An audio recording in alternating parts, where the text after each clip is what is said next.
சரி பிள்ளைங்களா நீங்கள் சொல்லுங்கம்மா, ஏன் வியாதி வருது? டிப்ரெஷன், கவலை, எல்லாம் கவலை.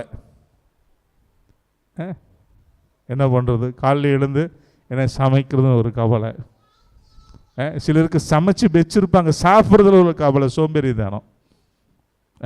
கவலை, ஒவ்வொருத்தனும் கவலை இருக்குது. கவலை இல்லாத யாராவது மனுஷன் இருக்கானா? இல்லை, எல்லாருக்கும் கவலை.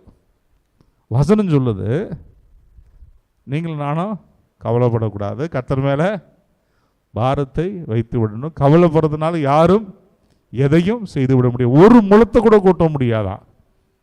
ஆனால் உட்காந்து யோசி கவலைப்பட்டு என்ன நடக்குது? சுகரு, பிபி எல்லாம் வந்து நிற்குது. இதில் வேற சில ஆட்கள் சொல்கிறாங்க, கர்த்தர் கொடுத்தார். ஏன் வியாதி தான் கொடுப்பாரா? சுகத்தை கொடுக்க மாட்டாரா?